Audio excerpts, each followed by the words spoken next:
Good morning to all of you. If you are in Australia, I want to say good morning. If you are in Africa, good evening. If you are in any part of the United States, I want to say good afternoon to you. Today we are going to be having a very important interview with one of the political leaders of the Republic of Liberia, also the political leader for the ANC, the Alternative National Congress, and also a former presidential candidate for 2017 past election, in person of Mr. Alexander B. Cummings. And he's going to be with us here today at least for maybe an hour, if possible more, but I'm pretty sure it's going to be around an hour. Mr. Cummings, welcome to SKTV. Sekou, thank you. Good to be with you. So we're going to begin. We will start this conversation right out of the door from the current situation in our country. You happen to be one of the political leader for one of the major political organizations in Liberia. So, what is the state of our country today vis-a-vis the COVID-19, and how are we coping with this deadly virus? Sekou, let me say that I'm worried, I'm concerned about where the country is with regards to CV-19, the coronavirus. I think the government has made some attempts to react to the virus, but unfortunately, I don't believe it's comprehensive enough.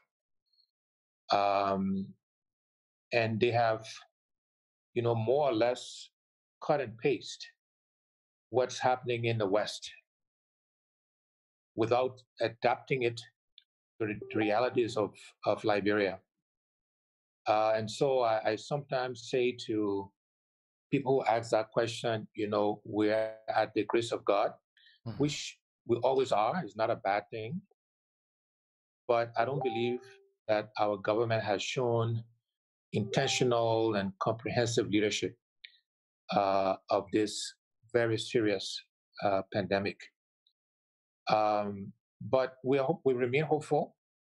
We hope that they do get their act together. We stand ready to make recommendations and give suggestions. But I do have some concerns about where we are with regards to the virus.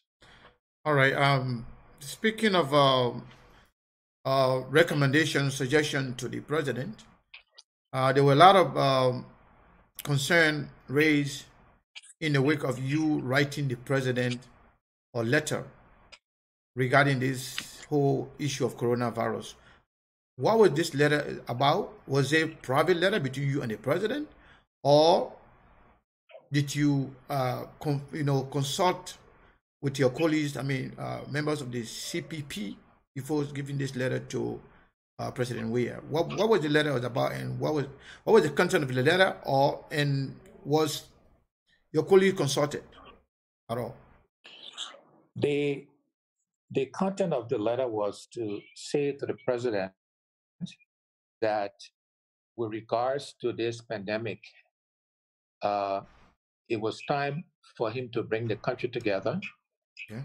It was not time to play politics with the health and welfare of our people.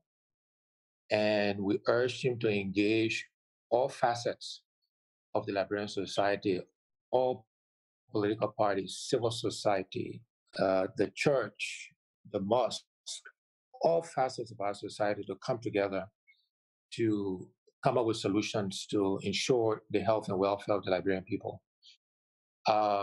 That letter was not private per se, although it was not made public until after it was delivered to the presidency. My colleagues in the CPP were given an advance copy of the letter, before it was sent and it was published. But I think any well-meaning Liberian who actually read the content of the letter would say the letter made sense. It was meant to be constructive. It was meant to be advisory. And the intent of the letter was the right intent, in the sense that we all needed to come together as one to fight this very deadly pandemic. Okay.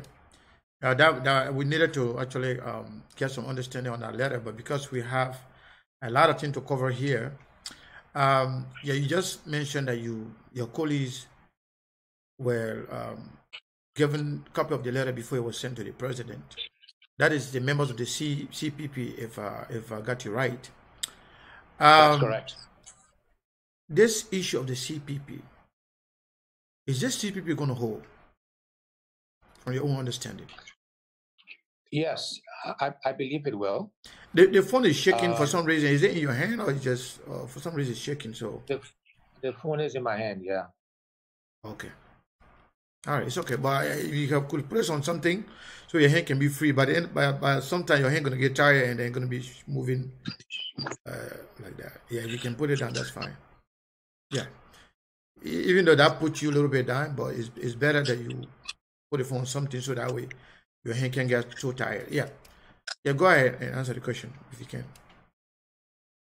Yeah, so I believe the CPP will hold. Mm-hmm. Look, I think it was, and I've said this very consistently, Sekou, that it was unrealistic for Liberians or anybody to think that the CPP would come together, meaning these political parties would come together and right away we would sing Kumbaya and everything would work. The reality is you had 4 independent parties that competed with each other very vociferously and trying to work out the modalities of coming together was never going to be easy. But I believe we are all committed to working together. We are almost done with the framework that will be the basis of our collaboration.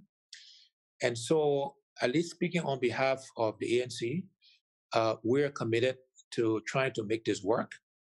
And I believe my colleagues are similarly committed to make it work.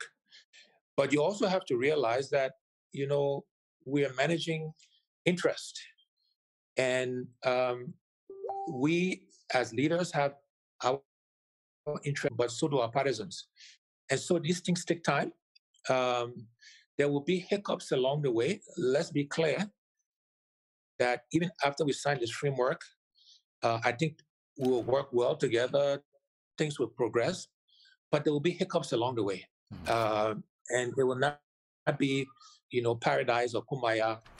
These things take time. But I'm committed, and I believe my colleagues are committed to making the CPP work. So just let's give it time, but I believe it'll work. Okay. That's speaking of ANC, hypothetically, assuming that the CPP does not hold, I hope it holds, but assuming that the CPP does not hold, what chance does Mr. Comey stand of becoming the next president of Liberia, given the fact that you came 5th in the last election, fifth place, behind Senator Prince Johnson, who had about 8.2% of the vote. You had 7.2. Mr. Bronskin had 9.6. Honorable Baka had 28.8. And George Weah had about 38.4. You came number 6. So assuming that the CPP does not hold, what is the prospect of Mr. Comey becoming the next president of Liberia? Well, the first thing I would say is that is up to Liberian people. I mean, let's be clear that it is ultimately their decision.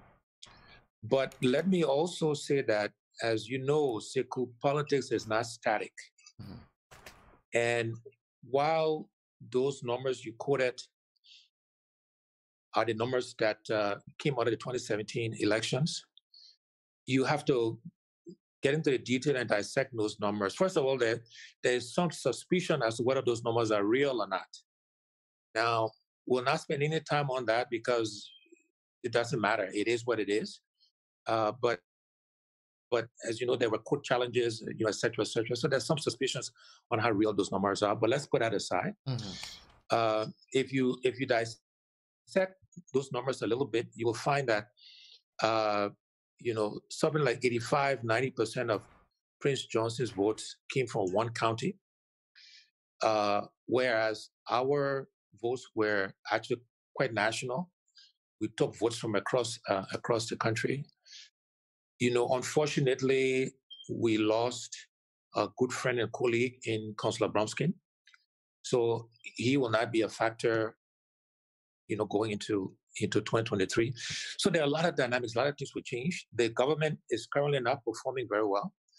And that is an understatement. I get accused of being too mild in my utterances. And so that was a very mild statement in saying the government is underperforming.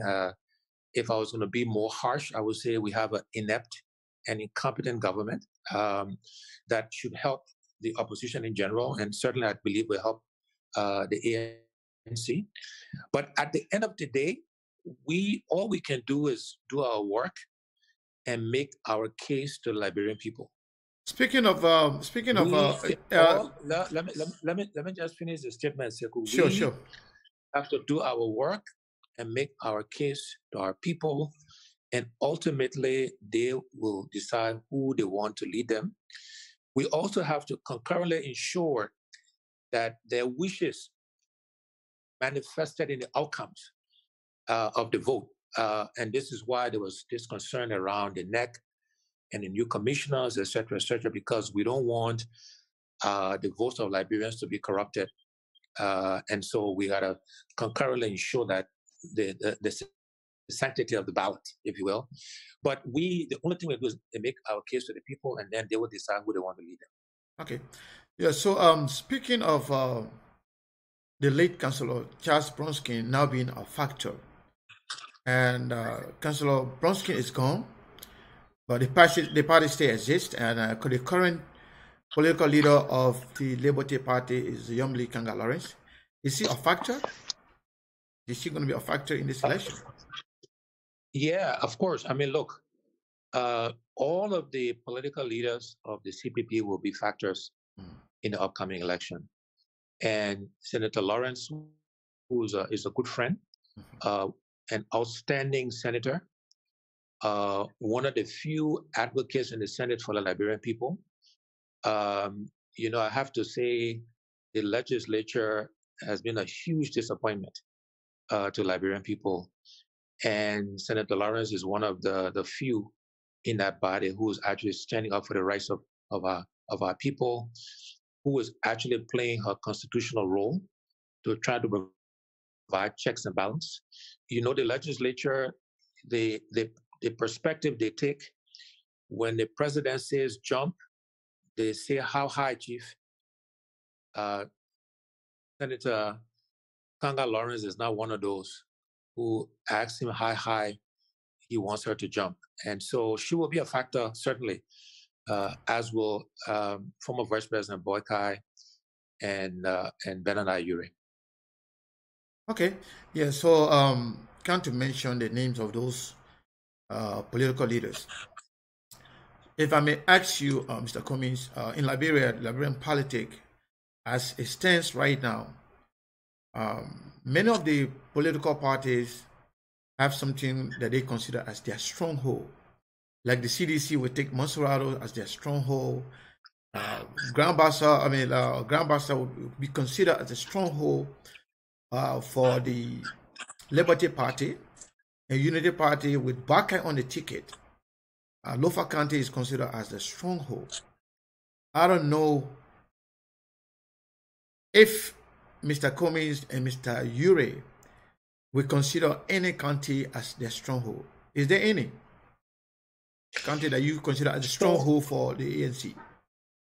I will answer that question, but I would also challenge that construct because there is a very viable scenario where you can win enough votes in all 15 counties or enough votes in the top 6 where you could certainly get to the second round and or win the elections without winning any one county outright. We actually mathematically did the exercise where enough in Monserrate, in Bong, in Nimba, so on and so forth. In fact, there are different scenarios you can run numbers without winning any one county outright. Now, it helps to be able to say I can win a county outright. And the counties we are focused on winning outright in calling our stronghold is Maryland specifically, and we think we stand a good chance in River G as well, those 2 counties, because that's where the family is from.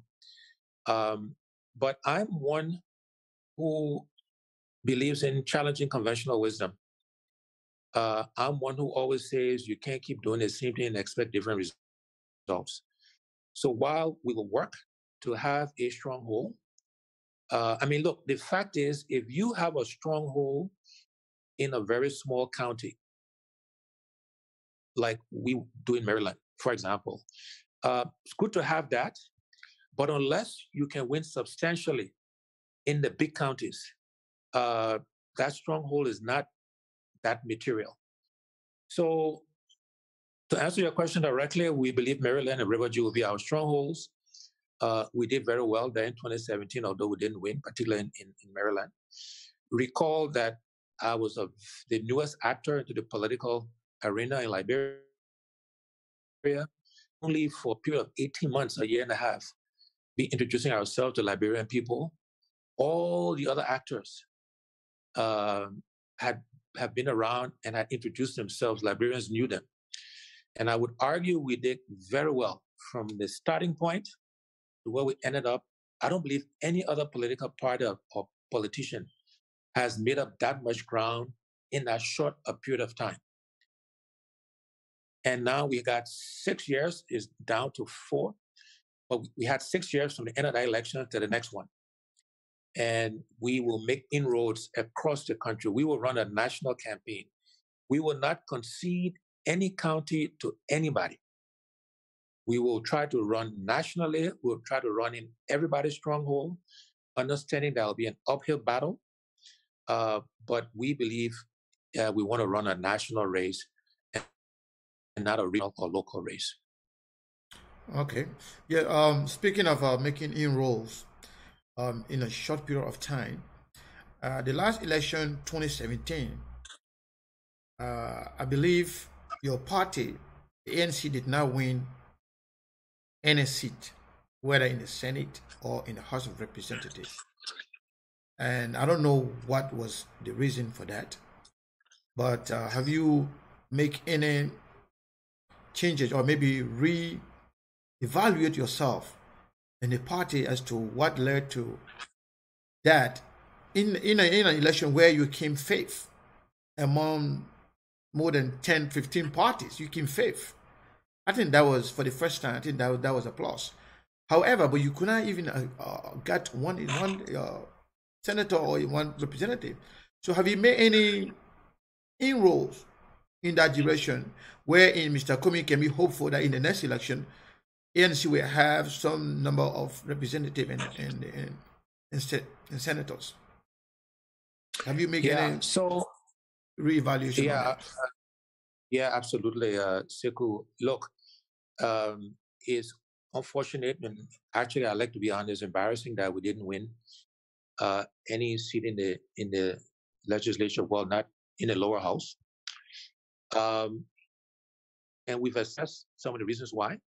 Among them is the pool and the caliber of candidates we had, with some exceptions, of course, weren't necessarily the strongest. We tried to, I believe, run too many candidates and therefore diluted our efforts. rather than saying, we're going to focus only on making the number up, rather than running 60 plus 10 or 15, put the resources, put the energy, and make sure we win, those 10 or 15 seats. That would have been a better strategy, frankly, than to try to run everywhere and dilute the energy, dilute the resources, which is what we did. So the fact that we diluted our effort and activities and our resources, the screening of our candidates was not as strong as it could and should have been. We've learned from those mistakes.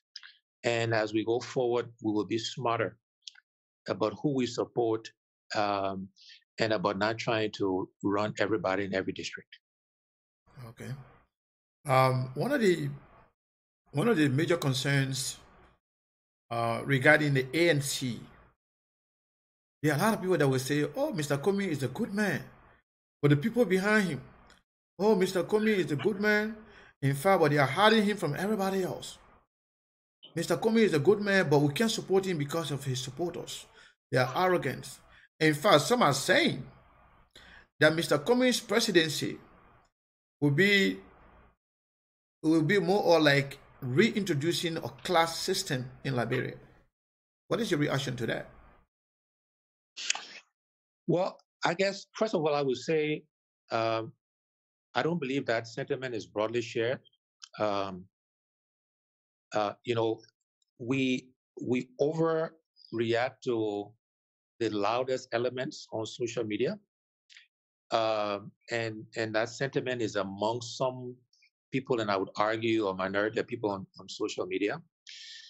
Look, the ANC is the fastest growing party in Liberia today. There's a lot of energy for our party. People are applying, getting ID cards. We went to convention last year, elected new leadership of the party. I'm working hard to be more and more accessible. So some of those assertions are old tape that people keep playing. As I said earlier, I don't believe that's a widely felt view or perception. And the biggest counter to that perception is that our party is active, is growing, it has the most energy, and we're the fastest growing party in the country. So if those assertions were true, I don't believe we'll have the numbers of people who are reaching out, wanting to join and become a part of this dynamic alternative national Congress. Okay. What has been your personal contribution to Liberia, for which Liberians should think that Mr. Comey really have the country at heart and he can make a better president? Well, can you outline some of those things that you have done for Liberia and for the Liberian people that you think they can look at you as a presidential material? Yes, the list is extremely long, and frankly, we have not good enough job of letting Liberians know what we've done over the years.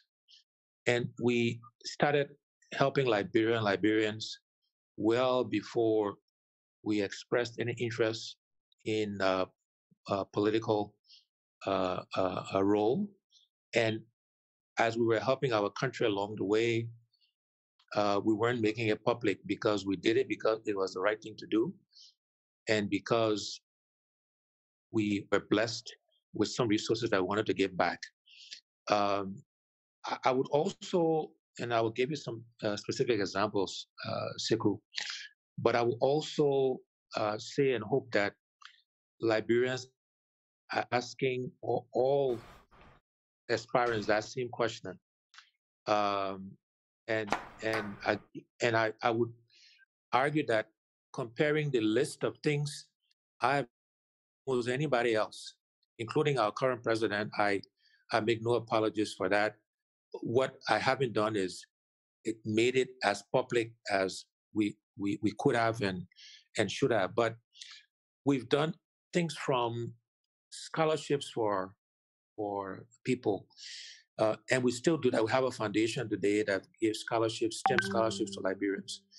We have a STEM school that we fund on Dupo Road, provided medical support and assistance. We've contributed to the construction of mosques and churches in our country. We donated a generator to BWI. We donated a generator to the first Muslim university on Old Road here in Liberia. The list goes on and on. The Cummings Africa Foundation will be starting next week, making contributions to help with economic challenges, food and other products. We've donated to other foundations and organizations. So there's a very long list of things we've done to help individuals and institutions over many years. And as I said, I'm very proud of what we as a family has done to help Liberia, and will continue to do, politics or not. I remind, like, not do it all. I'm a private citizen. There's only one of me, one set of resources. Our hands can only reach so far, but we'll do the best to continue to help wherever we can the people of Liberia, because again, we feel an obligation, because as a family, we've been very blessed. Okay. Let me go back to one of the concerns within the political arena. That Mr. Kumi says he just want to be president. He doesn't want to run for any other position or occupy any other position except for being a president. Is that a true statement? If yes, why? If not, are you available to be vice president to, assuming a Yomli Kanga Lawrence, what's his name, Joseph Bakai, or Benina Yure? Are you available to do that? So, look, the reason why I got into politics, the reason why I aspired to run for president is because I really want to impact the lives of all Liberians. Sekou, if you want to impact the lives of all 4.6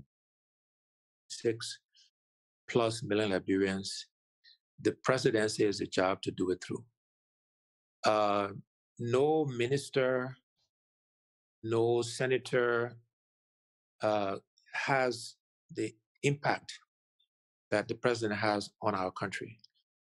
Those jobs are all important jobs in our democracy. But if you want to have impact on all 4.6 million Liberians, the president's the job to do it through, and that's the job I aspire to. But I also say that that decision is up to Liberians.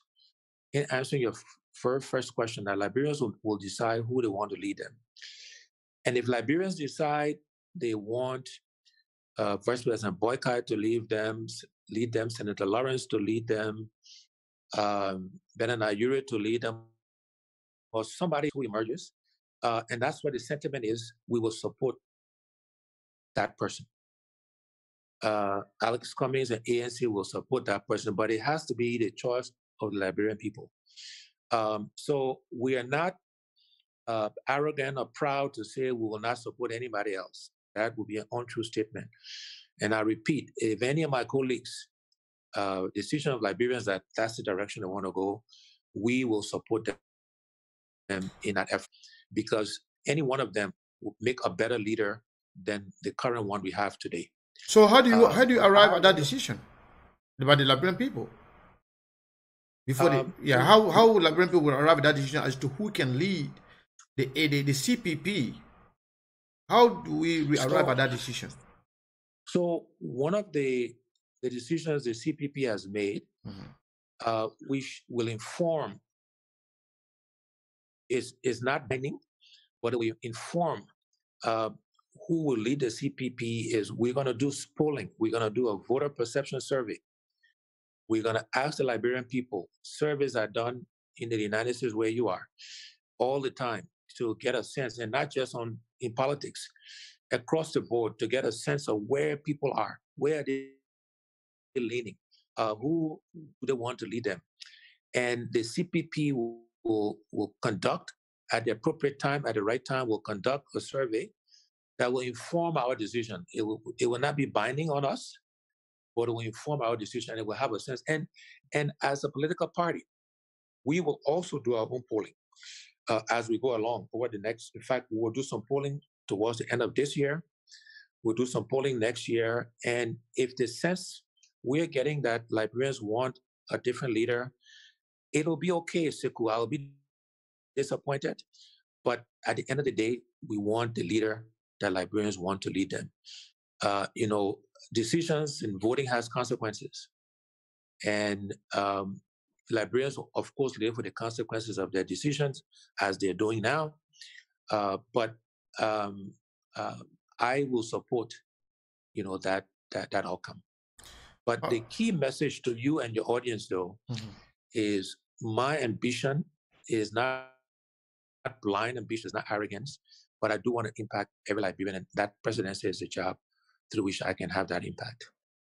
So my question to you, assuming you go for vice president, with all those good ideas and plan and vision for Liberia, is it not possible to pass those good plans through the president as a vice president? You have to be president to make those decisions.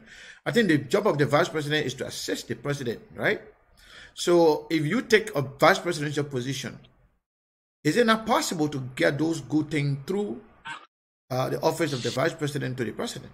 You have to be a president to effectuate those plans? Sekou, anywhere in the world, not just in Liberia, when you're president, you have the option of taking advice or not from your vice president, from your ministers, from private citizens. You as president will get advice from multiple sources, including the vice presidency. So the vice presidency is not the only conduit, is not the only means of getting advice, plans, or stuff to the president. It can come from any source or from anybody. And any wise president would listen to all of his people, those directly in his or her orbit, and those, in fact, if you're smart, you will actually reach out beyond your immediate circle to get ideas. And so every idea we come up with will be made available. Just like now, when we are critical of this government, we always offer solutions. We always offer alternatives. So it's there for the president to adapt, for him to take and to implement and to execute. And that will be no different when a CPP candidate wins the presidency. They will have complete access to suggestions, ideas that we will propose to help Liberian people. But it is up to that person, that leader, to implement those suggestions or not. Okay. So what can Mr. Kumi do better that make you more, let's say people should look at you as the most qualified person to be president than everybody else on the field? What can you do differently that no one else can do? Well, this is a universal acknowledgement, a universal fact that it says the best way to predict the future is based on past behavior. So the best way to predict future behavior is based on past behavior. The best way to predict future performance is based on past behavior, past performance. So if somebody was bad yesterday, very high chance that it will be bad tomorrow. If they were good yesterday, because you make them president, they likely will be good in the future. If they were bad, come January 2024, don't mean they will just become good all of a sudden, right? Past behavior and future behavior, very strong correlation. Similarly, past performance and future performance. And I would say to Liberians, if you look at my track record, my history, look, nobody gets to the level I achieved in the top echelons of one of the biggest corporations in the world if they were not performing and delivering results every day. Every day. It wasn't my father's company. I didn't have any cousin, uncle, no relative, or anybody. I earned, and think about it, a Liberian boy, studied hard, went to school, and got to one of the top roles in one of the biggest corporations. That doesn't happen by accident. It wasn't happening because I was good looking, or I was tall, or was my father's business, or whatever. It was based on performance. And I need to translate that in ways Liberians can understand. It's also a function of the ideas you produce, the examples you set. So it's up to me, up to us in the party and those who support me to help make the case to Liberians to trust me with the opportunity to serve them, to lead them. But I think my past history, my past performance speaks for itself. And I just now have to translate and make that real for Liberian people. I think what I have done, what I continue to do to help Liberia and Liberians also speaks for itself. And I just got to make sure Liberians are aware and understand what we're trying to do to help the country. And if we do those things well, I think Liberians will make the right decisions. Okay. Okay. What about the issue of Mr. Cummings is not accessible? Even those within the ANC, some of them believe that Mr. Cummings is accessible to certain clique or certain people, but not everybody else. And if Mr. Cummings is going to be president for every Liberian, why is it that Mr. Cummings is not accessible to everybody? Mr. Cummings, there are too many bureaucracy to even get to Mr. Cummings, to even talk to Mr. Cummings, let alone communicate anything with him. And if that's true, what's the fear?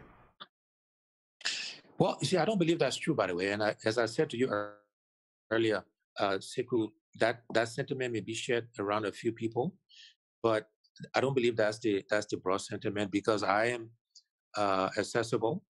I spend my entire day meeting people, individuals, groups, on the phone.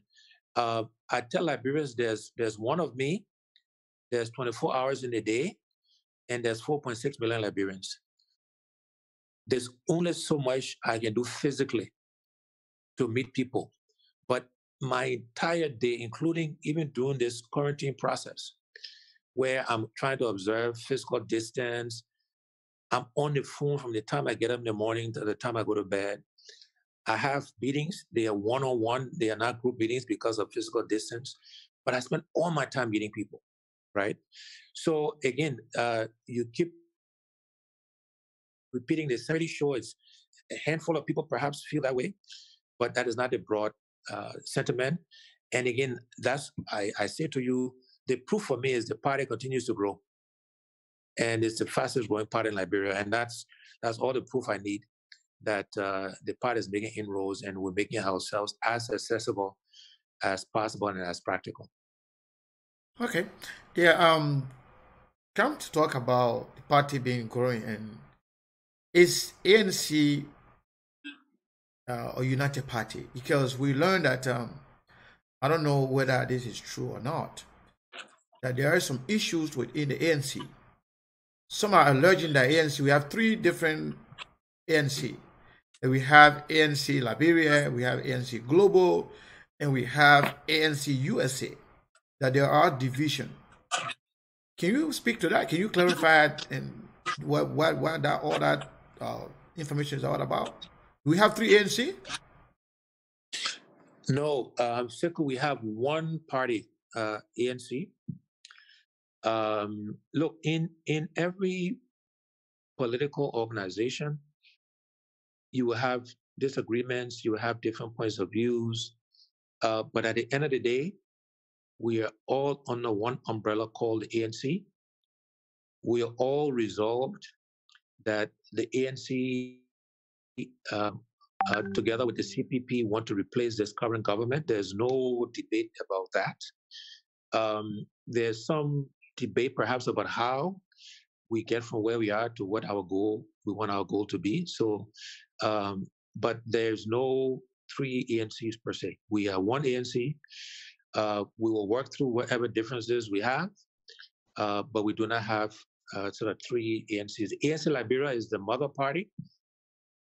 And then we have the diaspora. We have diasporans in Europe, in Australia, in other parts of Africa. Of course, the biggest diaspora group is in the United States. And we're working with all of the diaspora organizations around the world, being led from here in Liberia. So we still have ANC Global and ANC USA, correct? Yes, we do today, and we're trying to reconcile the two. What is the difference between the two, if you can? There isn't. That's my point.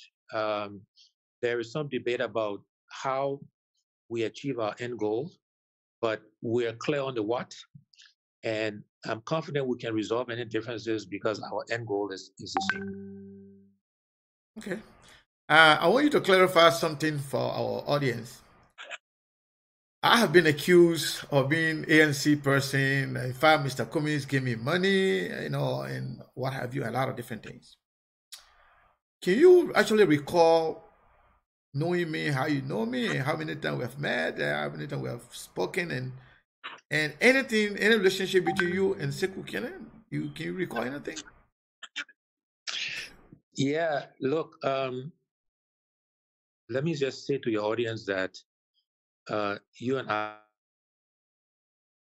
have no transactional or formal relationship. This is actually the first time I've physically seen you, literally on this Zoom Facebook interaction. You do nothing for me that I'm aware of. I think you speak your mind, you call a spade, but everybody needs to know that Sekou Kane doesn't work for me, doesn't take anything from me. We don't have a historical relationship. We don't even have a current relationship because literally this is the first time I've heard about you. I've heard about your platform. I know you have a lot of reach. You have a lot of viewers and listeners. So I know of you, but I don't know you. And so we've got no relationship. We have not had in the past, and we don't have now. Thank you. Hopefully that helps dispel anything that is out there. And again, your audience, literally, this is the first time I'm looking at the man called Sekou Kane. I've heard of him, but the first time seeing his face and talking to him.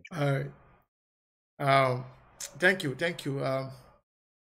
First, if you just joining, we have a live interview with Mr. Alexander Cummings, a former presidential candidate and the leader of Alternative National Congress, the ANC. Today we are discussing everything Liberia, and so Mr. Cummings, there is information going all over the place.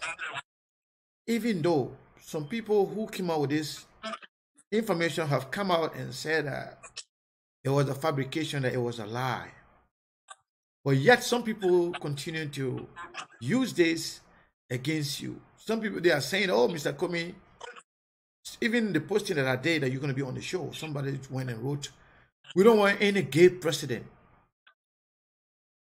Are you bothered by this? Even though I heard you over time clarifying this, but people keep saying it. The reason why I did not ask you about your family and everything, because I watched you on another show where you talk about your wife, your 2 kids, and I've also made some research on you with your family link. But this thing keeps going on. Are you bothered by it at all? People calling you gay? Well, yeah. Look, the Liberian people, don't believe that. And when people have nothing on you, Sekou, they will make things up. They will fabricate things. And, it is untrue. As you said, I've been almost 38 years, 2 children, 3 grandchildren. And people fabricate the mixed stuff up because they got nothing else.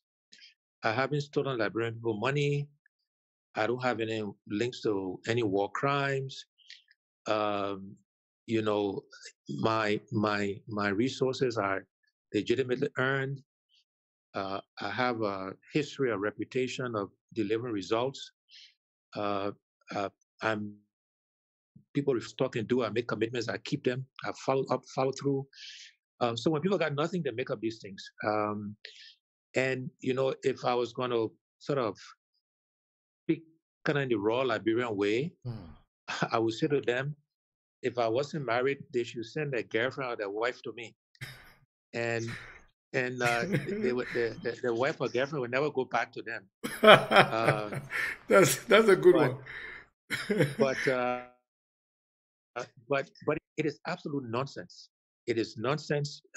Excuse my language. It is bullshit. But they got nothing. And as I said, the good news is Liberians don't believe that bullshit. They don't believe any of that. And my audience, the people I'm focused on is Liberian people. And I know they know me, and they're getting to know me better and better. They know my wife. They're getting to know my children. And that's important to me. Okay. One of the questions that I want to ask you, Mr. Commings, is that the CPP, going back to the CPP, we learned that you guys have been working on a framework, the working document of the CPP. Up to today's date, we have no idea how far you have gone with it and when will this document be finalized. That's one. Secondly, the chairmanship is supposed to be rotational. Is anything in the framework that speaks on the chairmanship? If so, the chairmanship of Mr. Ure is supposed to expire a long time ago. And if the chairmanship becomes available, are you interested in becoming the next chairman of the CPP? So, you know, as I said earlier, Sekou, the framework, look, to be honest, it has taken too long. And for me to say anything else would be untrue. We've taken too long to finalize it. But I think we're close.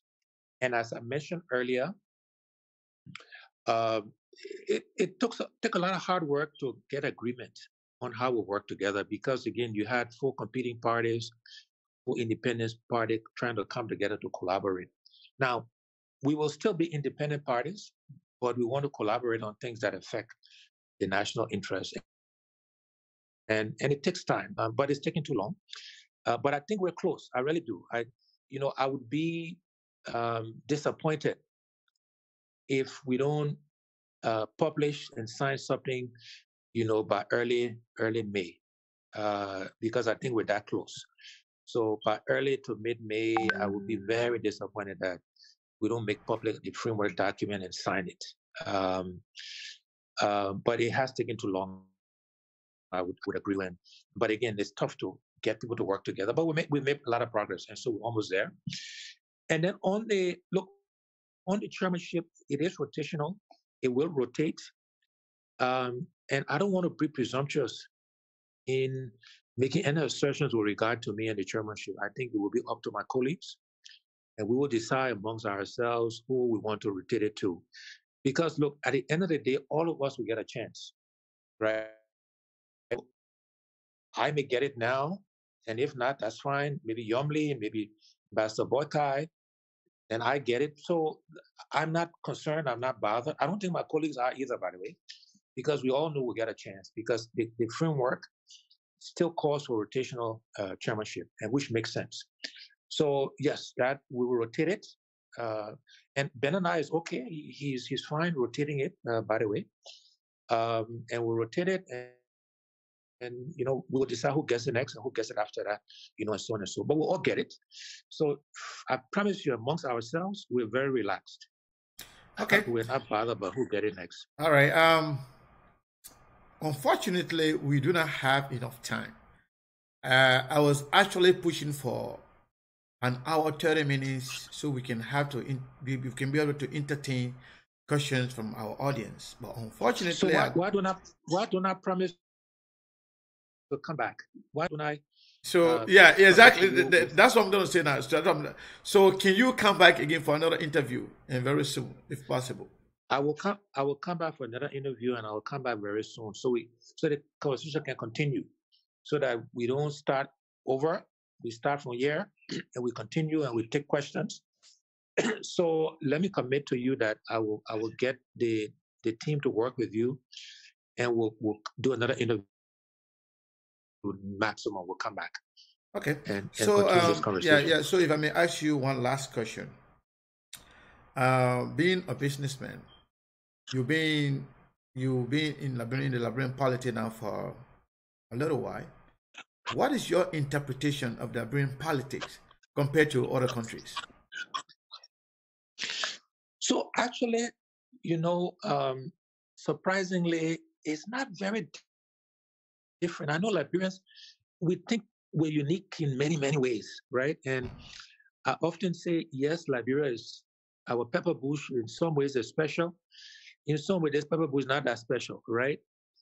And politics in Africa is very similar. Ghana, Nigeria, Sierra Leone, Ivory Coast, South Africa, Kenya, and even compared to the West, the politics,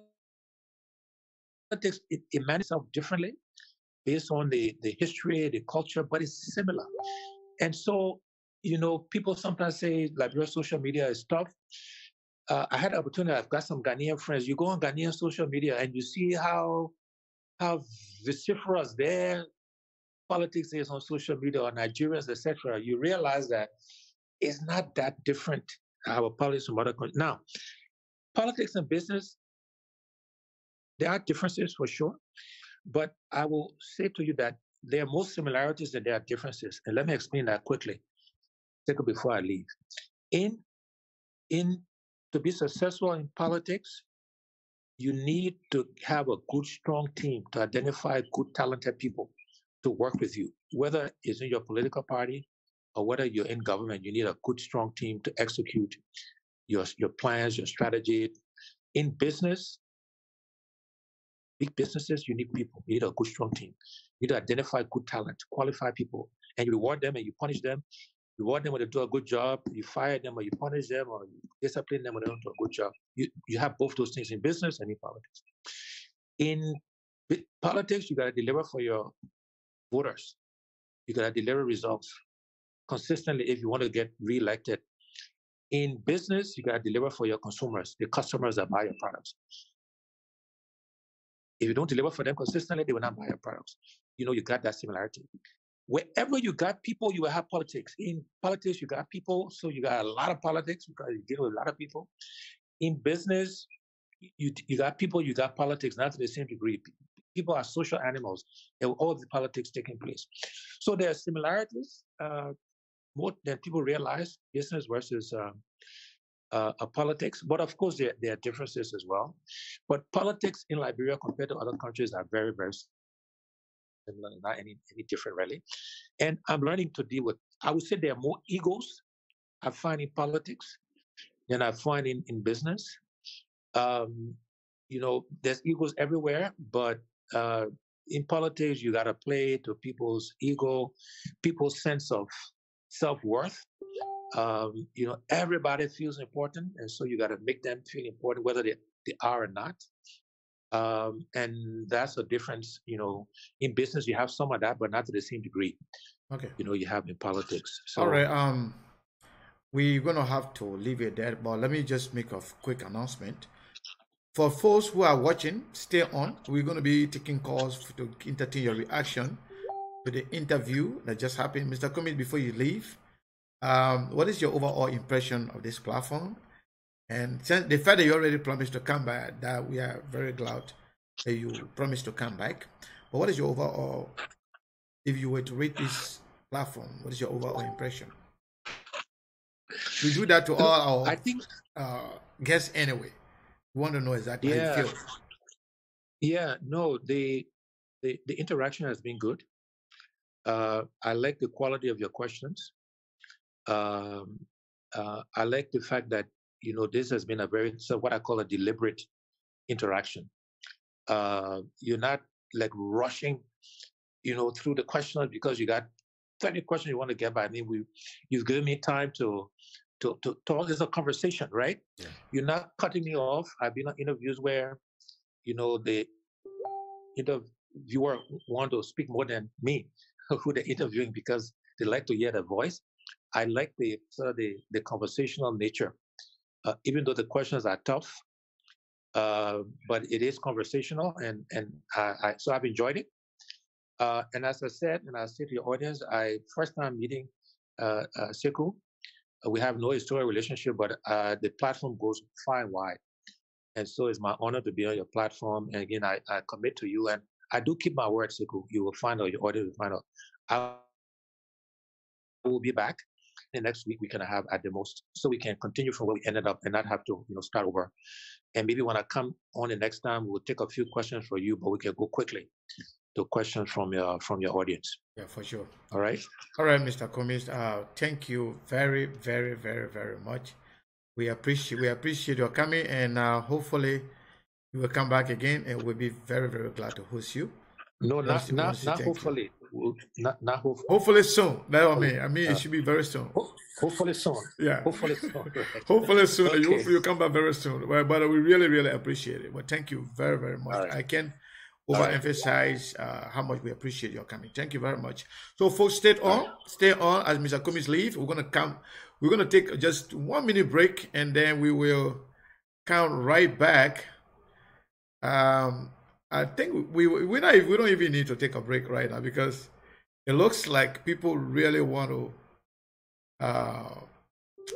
hear from Mr. Cummings.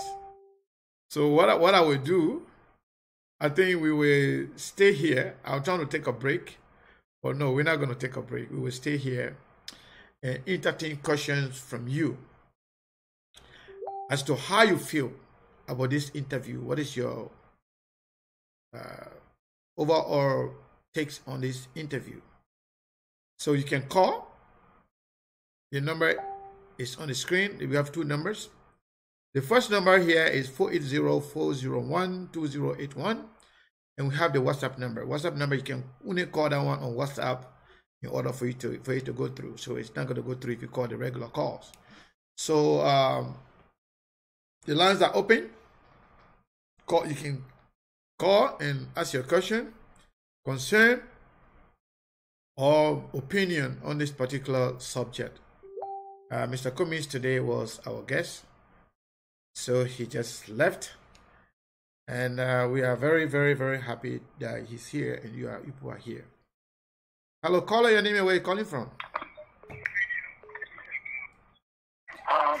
Hello. Good evening, Mr. Cummings. Mr. Cummings is no longer on, so you are reacting to Mr. Cummings' interview. Hold on 1 second. Hold the line, my brother. So what is your name and where you calling from, please? Okay, Mr. Cummings, I want to ask him a question, but I came in late anyway. All right, yeah, we did not take question today, but in the future we'll take a question. We never had enough time. I wanted you to stay longer than 1 hour, but that's the time you have for us today. So go ahead and react to the interview that you just heard. Caller on the Facebook line, please hold the line. Okay, go ahead. Quickly, we now have 1 minute for per person, or maybe 2 minutes maximum. I'm going to reserve the question for coming next coming. That's fine. Okay then. All right, thank you. Yeah. All right, caller. I think this is Steve Boley. Steve Boley, are you there? Yes, I'm here, Mr. Cummings. How are you? I'm good. Hold on 1 second. Dr. Kula, please hold the line.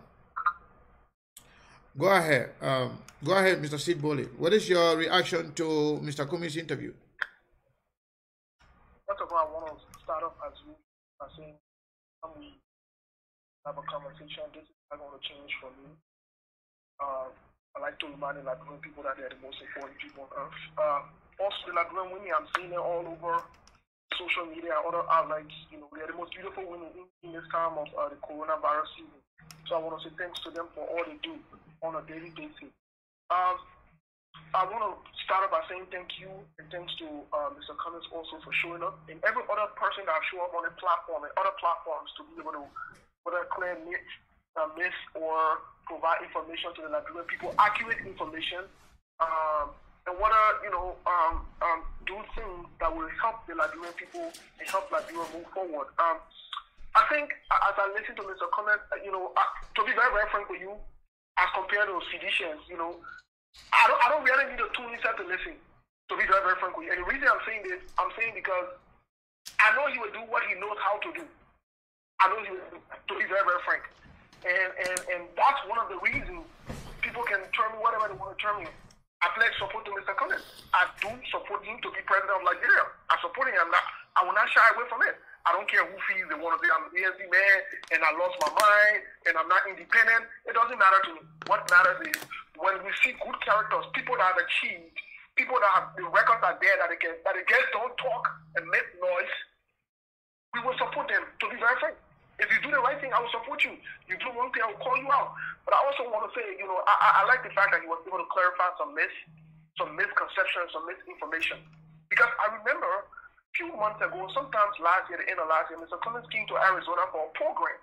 And I think you said, I think you were out of town. Something I'm not sure, but you couldn't make the program. I was in town, but I never had time to go there.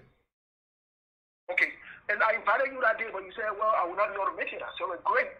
But these questions were questions these were some of my concerns.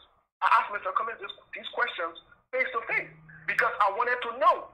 Because I want people pass around when they don't have anything to say about you, when you are not in the same clique or they don't make you to be a liar or a praise and worshiper for them, or you're not part of the things what they're doing. No, they don't subscribe to that. What they do is they want everybody to be on the same level so that they can have reason to blame everybody to say this person stole too and I stole too. So what you want to say, let's continue to see and neutralize everything. So I'm glad that he was able to come. I think I'm hopeful that he will come back when you ask him more questions and the audience will be able to interact with him. But I wanted to say something else before I leave your show today. Let me say something to the Liberian people. I know most people will listen after here. I think the new Liberia we want, we have to change our mindset to wanting to accept what reality is. Let me say this. I don't care how much I love a person. I don't care how much I'm connected to a person. When you do wrong, I will say you do wrong. And once we start to identify that and we start to do it this way, guess what happens? It will help us. I agree with you 100% that in Liberia, we must establish punishment and reward. I agree with that. It must start now. When people do wrong, we punish them. They do good, we reward them. That being said, I want to say thank you, and we'll continue to contribute to this platform and other platforms as much as we can. Thank you so much, Mr. Kane. Thank you very much. Thank you very much. Let's go to the caller on the Facebook line. Facebook line, are you there? I think that's Nita Hutchison. Are you there? Yeah. You're live. Yeah, I'm here. What is your take?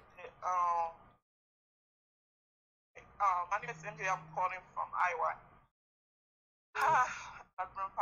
Mr. Cummings, I just want you to know something. Mr. Cummings is not. Maybe he might be listening, but he's no longer on here. So he might be listening. Yeah, you might be listening.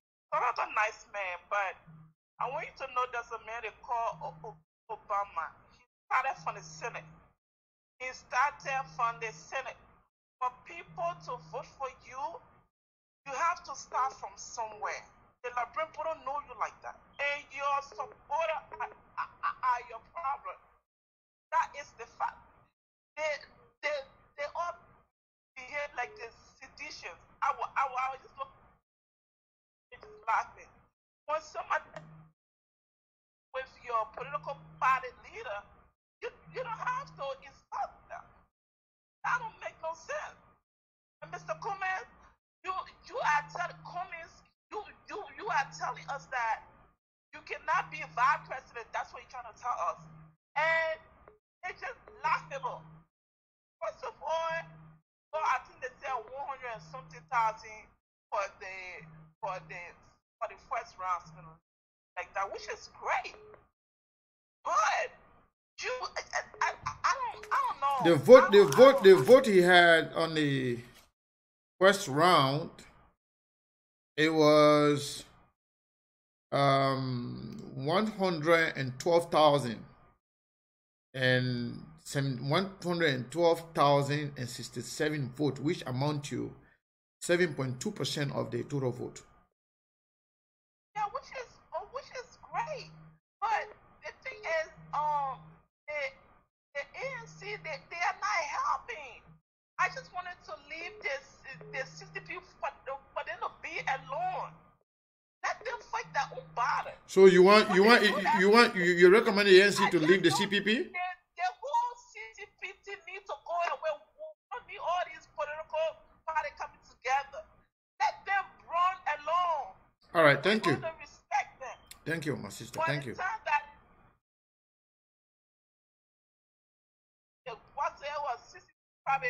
That's the time the whole ANC got jackpot. People started to lose respect. People love Cummings personally, but because he joined these people, nobody want to support. Let me tell you something. All that thing you're talking about, how Cummings is booming in Liberia, you better go. I don't want to say another word. You better go drink something. Because let me tell you something now. Let me put my real Liberian English. That man that I just listened to about 10 minutes. I listened to him because he is now willing to be vice president. And when he's not willing to be vice president, he needs to start working by him telling on the way he's going to do for us is when he become president. Can you imagine that? MJ, you can conclude if possible because we don't have enough time. If Obama gonna say that thing in this country, he will never get one vote. All right, thank you. That's not how a leader talk. All right. Thank you. Thank you.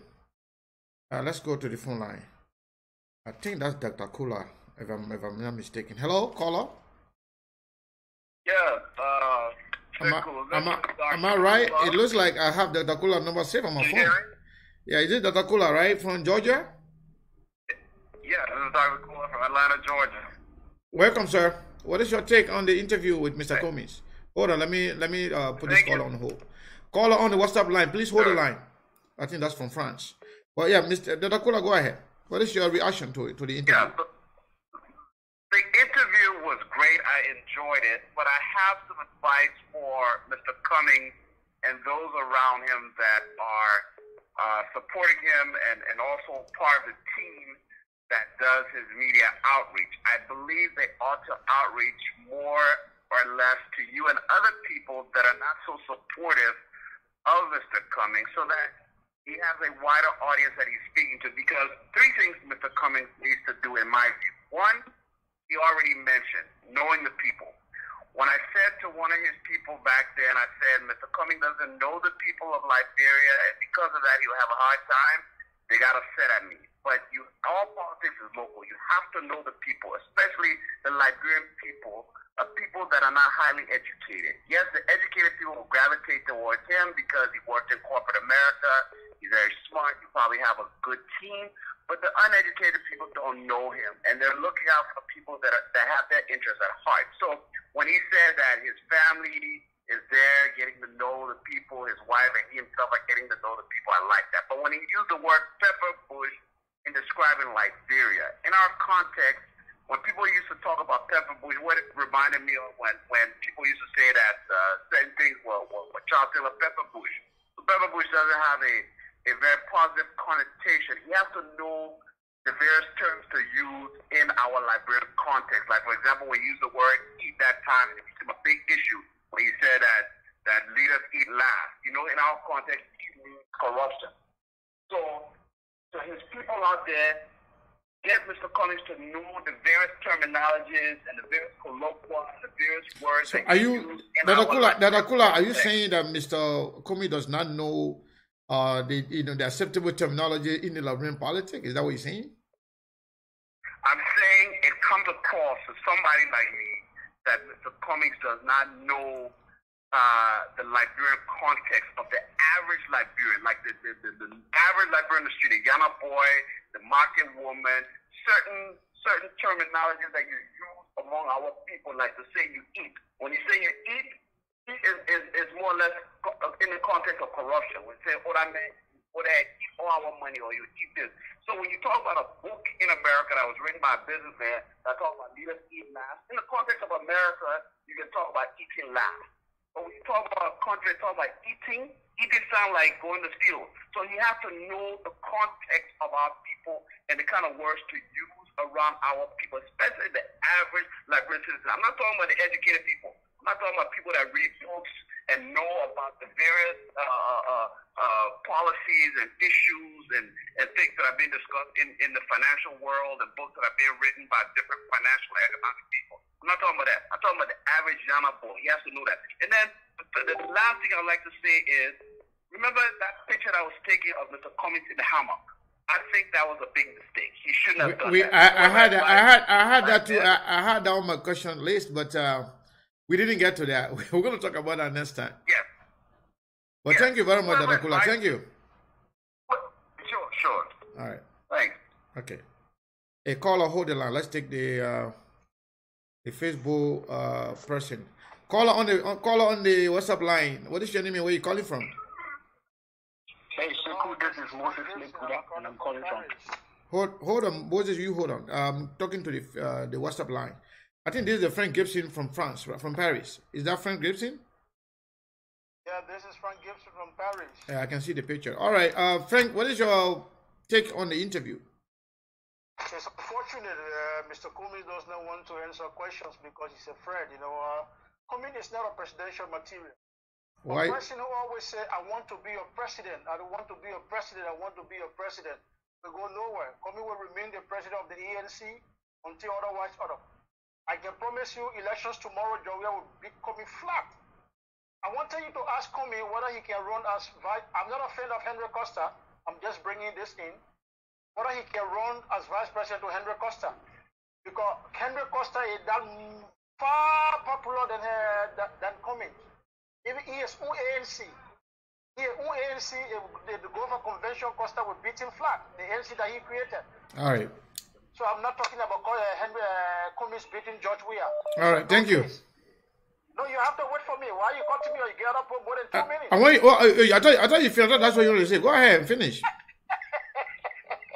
because I give people a chance when they come to talk something important. But when you come just to be, satirical, try to be, provocative, you're not making no sense. That's why I say, okay, because you're not making sense. You're not speaking to the issue. You're being very demeaning. You can't do that. No, not because you're not making sense. That's a reason. Yeah. So if you want to participate, go ahead and make your point. Other than that, I just have to let you go and take people who will make sense. Oh, I'm lame. Oh, I see. Okay, you can let me go, Sekou. No problem. Because I don't make sense anytime I come from. Thank you very much. All right, thank you. I'd like to take another caller. Caller 214 number. Where are you calling from? Your name, please. Hey, Sekou, this is Moses Buddha, and I'm calling from Texas. Moses, go ahead. Caller on the WhatsApp line. Hold the line, please. Yeah, go ahead, Moses. Okay, so first of all, I must appreciate you for having the interview with Mr. Cummings. Thank you. I think it's very important that some of these things are brought to the fore. Unfortunately, I have a little observation, and I think Mr. Cummings did promise that he will come back again to have a lengthier interview. Mm-hmm. And so, in anticipation of that lengthier interview, I would suggest that future, the focus on Mr. Cummings' questions should not be based on these things. Okay? Most of the questions that you asked in this interview focused on what people say about Mr. Cummings, like the gay allegations and all of that. And Mr. Cummings has spent over 3 years answering these same questions. Okay? Having a repeat of these questions again, it's actually not making Mr. Cummings put forth his agenda. And so people see Mr. Cummings still. So you didn't listen when we asked Mr. Cummings several questions as to what he has done for Liberia that makes him a presidential material. We also asked him what about his what is he doing in Liberia, and we also asked him what makes him a better person to be the president as opposed to other people who are on the field. You didn't hear those questions? I heard those questions. So were you satisfied with the answers? I am satisfied with the questions and the answers that he gave me. Okay. So it is unfair for you to come and say here all of the questions where they say. That's not true. No. The question that we asked, those were realistic questions. that we needed some clarification. I did not say all your questions. He said most of the questions, which is not true. Yes, most of them were the same. That's not true. That's not. Okay, what about it? We don't have to. No, because you can't come and give misinformation. Because it was only two questions that were those speculation, and we need a clarification on those things. Those. That's obvious. So I'm not going to argue with you. So just go ahead and conclude. Yeah, I'm going to give you an example of a question where it's like, okay, Mr. Cummings, people say that you don't want to be vice president to anybody, and that question was very suggestive. Is that if Mr. Cummings is cut off for a vice presidential slot, okay? I think, Sekou, you've done a great job, and I'm not here to disagree with you. We can have our differences, as we've always had in the past. It's the first time I'm calling to any live talk show host program, and I'm grateful that I even took upon myself to call. Thank you. But I'm just suggesting that okay. in the future, no problem. You will have a lengthier interview. I would prefer that you dig under the floor and bring up more substantive issues so that Mr. Cummings is able to address and sell himself better. All right. I mean, Liberians, we have our minds made up. Even if you are the saint, we'll put mud on you. I just want Mr. Cummings not to fall into that trap. I'm very grateful for having me on your program. No problem. And I wish you the very best, sir. No problem. Thank you for your contribution as well. Okay. Thank you. You're welcome, sir. All right. Let's go to the WhatsApp line. I hope that person stay. Okay, that person dropped the line. We will take another call here from the phone line. Caller, your name and where you calling from? 612. Hello. Caller 612. Are you there? Hold on 1 second. Let's talk to the person on the WhatsApp line. Just a second. Caller on the WhatsApp line. What is your name? Where you calling? Where are you calling from? I'm calling from Stockholm, Sweden, sir. Stockholm, Sweden. What is your name, sir? My name is Mark Farr. Mark Farr from Sweden. Go ahead, make your point. What is your impression of the interview? First of all, I want to thank you for the show, Brother Sekou, for bringing Mr. Cummings on the show. Thank you. And we are listening. Should I continue? Yeah, you are live. You don't need to listen to your monitor. Just pay attention directly to the phone. Sir. Yeah, turn the monitor off. Go ahead, sir. turn the monitor off. Yeah, turn it down. Okay, sir. First of all, I want to thank you for the show, as I previously stated. And Liberian, we should differentiate the American politics from that of Liberian politics, because I'm trying to talk to the lady that one of the previous callers. Hold the line. Okay. Hold the line, And please. the lady that called, she tried to compare like American politics to Liberian politics when it comes to the Obama becoming president in America. So that is another thing. And Mr. Cummings just stated where he can make impact on Liberian nationwide. He's making impact to Liberian already individually. But her concern was like, she said, because Mr. Cummings said he can only run for president. So she was saying if that was America, nobody would vote for him because Obama started as senators. Obama started as a state senator and then U.S. senator and then president. That was the point she was trying to make. But Brother Sekou, that is different environment. So the comparison was not even in place, because America is a different environment, it's a different kind of society, and Liberian politics and African politics is different altogether. To you, listen now, to you in America here, people can just get up and serve no position and have no experience of any sort in politics and just won't be president and you'll be president? Is that what you're saying? Well, you got Donald Trump. Which political experience does Donald Trump have? Which government position had Donald Trump served in for Brother Sekou? The evidence is there. Donald Trump just came from out of the blue and took the presidency in America. So with that, do you think Donald Trump, if Donald Trump was given the position of vice president, he wouldn't have served, or he wouldn't have taken that? He wouldn't have taken that? He wouldn't say, I want to be president?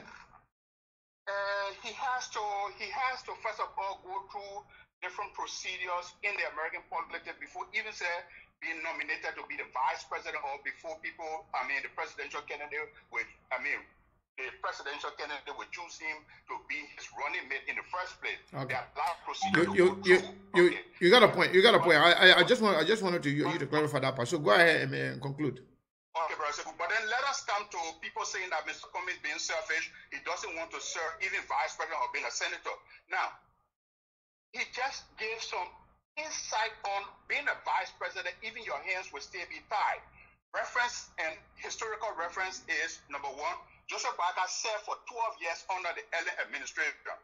And Uncle Joseph Boakai, he has a lot of things that he wanted to contribute, but with Ellen having a sole power under her authority, they didn't give Uncle Joseph Boakai the room to create or to do what he wanted to do. That is another example. Now, Joy Howard Taylor, under the Weah administration, being marginalized, okay, she cannot do certain things in her capacity as vice president. You have a president now who, the administration is a complete chaos in the country. So people, before coming to the show to make impact on the show, they should first of all think historically what has been going on in the political spectrum in Liberia before just coming to attack somebody. Oh, he's selfish, he doesn't want to serve it, We have seen Uncle Joe under the Ellen administration for 12 years. Does that mean to say Uncle Joe, he never had any thing to contribute to the government? He did. But he's an older man with experience, with maturity. He won't come on and say, oh, I recommended this to Ellen, and I recommended this, and she didn't do it. So people, we should think first of all before coming on criticizing somebody being selfish. Thank you. And in leadership, and thank you. Is enough, my brother? We got to leave it there. Thank you, Brother Sekou. Yeah, we got to leave it there. No problem. Thank you very much. All right, let's go to the other caller. Caller 612 number. Are you there? Hello. Yeah, you are live. What is your name and where you calling from? Hello, Sekou. This is Yule Kokowule, member from the political talk. Hold on, Kokowule. Hold on. Caller on the WhatsApp line. Hold the line, okay? Yeah, Kokowule, go ahead, my brother. Sekou, I told you yesterday you're going to pamper and blanket Alexander Cummings. I told you yesterday it's lamentably regrettable, unbearable, that a political leader of the ANC to come on a bigger platform to escape question period. It was George Weah who has sentimentalized the issue and dressed George Weah to a dog bait. Alexander Cummings, a political leader, a strong political leader in the country, for the first appearance on your show, would dodge the question. And I told you yesterday you're a pampas or you're a blanket Alexander Cummings. Surely it's what you did, Sekou. The second coming will not be a surprise. I think it would be a great period where you prepare Alexander Cummings for the second round. But I think he did no injustice. But not appearing on the show, but answering questions. Every President Weah, we are going to carve foul today. Thanks to you, Mr. Sekou. We are now understanding that Alexander Cummings is not ready for the presidency of the country. This is the reason why we consider to tell you that Mr. Cummings needs to go and do his research and come back to become a presidential material. It is unfair that he will appear on the bigger platform of Sekou and do not answer questions. He did answer a question, but I would have loved for him to stay a little longer than he did, but he did answer questions. Your extension of invitation was overwhelming. Alexander Cummings knew he was coming to one of the biggest platforms in the country. I will not deny the platform, Sekou, but Alexander Cummings should get prepared that he was going to meet Liberians, the population Liberians, for our sector society who are stuck on the program to ask him similar questions that he needs to address. But when he's not entertaining you, I don't know why you have questions as superior before he's coming. But I think Alexander Cummings was prepared for this program before coming. So if he's giving that, it's lamentably regrettable and unbearable that Mr. Cummings next time coming will not be overwhelming. Thank you very much, Sekou. Thank you very much. Thank you for your contribution. This is Vincent Mason, right? My brother Vincent, are you there? Vincent, are you there? Yes, I'm here. Yeah, I'm here, Sekou. How you doing? All right, Vincent, hold the line. Let's take another caller. Put on hold. Caller, please hold the line. Vincent, go ahead. After Vincent, we'll go to the caller on the WhatsApp line. So, Vincent, go ahead quickly. Well, very fast, thank you for the interview with Cummings. Mr. Cummings did share some point. The only thing I got about him is I try to understand. He made a statement that says some people who are important and people who are not important. A question I really wanted to ask him was, how do you determine a person's relevance? I mean, that's... Well, what was that? What was that again? He said he termed some people as relevant and not relevant? Yeah, he said some people are important, some people think they are important, and some people are not important. How do you distinguish between who's important and who's not? On what context? On what context? I didn't understand that part. Based on why he was saying that, I didn't get that part. The context. But you have a lot of noise behind. You have a lot of noise behind you, my brother. Okay. Can you put me on hold and yeah. Back on after your WhatsApp? Yeah, come back. You can come back. Let's take another caller. Let's talk to the caller on the WhatsApp line. Caller, what is your name and where you calling from? Yeah, let me say hello again, brother. Let me say thank you for the interview and all the questions that you put in from Mr. Kumi. Thank you. It was a great question. What is your name and where you calling from? You didn't tell me. My name is Patrick, calling from Russia. Russia, all right. Patrick calling from Russia. Go ahead, Mr. Patrick. You know, let me just say this. You know, the man already, I love the question that he gave him, like he don't waiting to become any vice president for any, how you call it, for anybody. The only thing he wants to become a president. For me, my only advice for me to give him, let him just keep all the little money like he get. Let him just keep it. Then only the president, he only want to be president. Like Brampo, we don't have problem with that because you know, like Brampo, we good at selling records. So I think so that's the reason he depending on. He say he don't want to serve in any, how you call it. He don't want any government position. He don't want to become a barber. He only want to become a president. Then I love that he get fit. So he know what he depending on. So I think so. Those that want to support him, you don't support him. Those that don't want to support him, they will leave it. But I think so. The full political party, that problem is Kumi. Is a supporter of Kumi. Now you see the full political party cannot hold together. So Kumi is the problem because he say he doesn't want to be anything else but president. That makes him the problem. Yes. Okay. Let me tell you something, Brasheku. If you join a party, you put I'm waiting to get to put one voice together. Then you only want to base on your own interest, but you don't want to go by the other own interest. So that's it. It will not hold a full political party cannot hold. So they just want a party. They give their way a party. All right. Thank you. Yeah. Thank you too. All right. Let's go to the other caller. Callers, hold on. Let me see. Vincent, are you back? Are you in a quiet area now? All right, Vincent's not on. Let's go to the other caller. Caller 646 number. Are you there? Yes, Sekou, how are you? I'm good. What is your name and where are you calling from? Yes, Sekou, my name is Charles Kelly. I'm calling from Staten Island, New York. Charles Kelly, go ahead. Hold on a second. Caller, hold the line. Go ahead, Charles. Man, thank you for the platform. I mean, I sat down from the beginning to the end and listened to the interview. I mean, it was very informative, you know, and I listened to the comments, you know. But one thing I grabbed from him there, even though he came out with a point regarding the vice president position, but he said one thing. He said the Liberian people have the day. You know, he said that. Hold on. Yeah. Call on WhatsApp line. Hold the line. He said, what did he say about Liberian? Yeah. He said, at the end of the day, the Liberian people, what they want, we have the final saying. Yeah. He said the Liberian people have the final saying. We make the decision in the end. Yeah. You know, so he means to say that he can't go the other way. If the Liberian people decide and say, look, this thing, like, and Sekou, let me be very frank here. Last year is between two parties. It's between Omar Baka and Komis. And the two people there. So what Komis need to do is that Komis need to go and do a swing work for Omar Baka. You know? We need to go do a swing work for Omar Baka. You know? It's a man. He can go do a swing work. That is everything that do there. You know? If the people decide and say, well, by all means, Omar Baka should be. Omar Baka at the end of the day, Sekou. If Omar Baka be, for me, I look at it. He's looking at his age. that Cummings is the one going to be there and make all the decisions at the end of the day. I'm telling you, you will run the show for Omar Bakai. If we can't be there for the sake of the name, because let me tell you, age is stuff.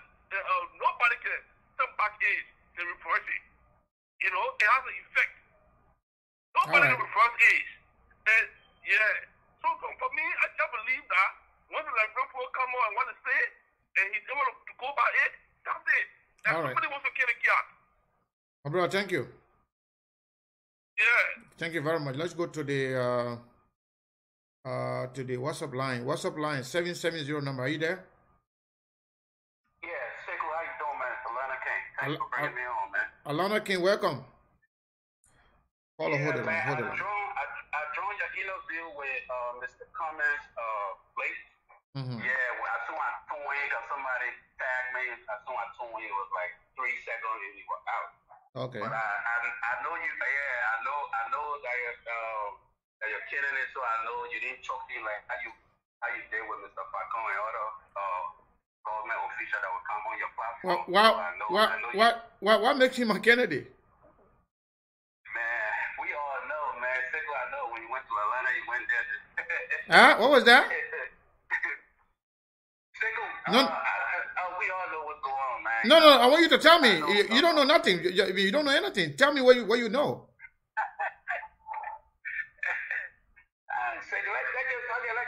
No. You can't forget about it. That's the mess you guys are carrying around. So you tell me what you know. What makes him a candidate? What makes him a candidate? How?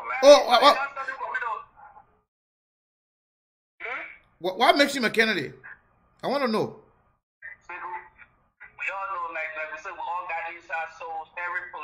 All those inside souls are lies. Let me tell you something. I have no candidate. Let me tell you this today, and those who are listening. Some of you who are carrying lies around, because you criticize somebody else, then it means that you are supporting another person. That's just stupid. Very, very stupid on the part of those of you who think it that way. I don't have a candidate. I'm open, and I even told you this. Let me tell you something. If the CPP does not hold, I am open to supporting anybody, regardless of your party affiliation or whosoever you are, any candidate, whether for Senate, for House, or for President. I'm open to supporting any good person. So I do not have a party. I do not have a candidate as a stand. If some of you, those that carrying the lie, I know exactly who is the brain behind this lie, because when they have nothing else to say, and when they have nothing else to say and they want to undermine the platform, then they try to attribute all kinds of nonsense to you. I do not have a candidate. Mr. Comey is not my candidate. Mr. Comey I treat him like every other political leaders in Liberia. Even George Weah. Even George Weah, let me tell you, even George Weah, with the kind of leadership I want in a president, if I see that one in George Weah, I can support him. That's who I am. I'll take a recheck on that. Yeah, so you need to take that back. I do not have a candidate. But what I want to say to us Liberians, because when Mr. Comey left the line, the lady that came in after he left, it was her personal opinion. She gave a comment, we should respect that and we should all be respectful. But for some reason, the propaganda that the mouthpiece of the opposition started with by insult, it's not just going to affect this government that is there. It's going to pass on to whatever president that will come after the CDC government. So we all have to head in a different direction and change the way we headed. Because Mr. Cummings is still watching the program, and I see some supporter calling her, "Go take that Uncle Joe from here and this one and that one." You understand me?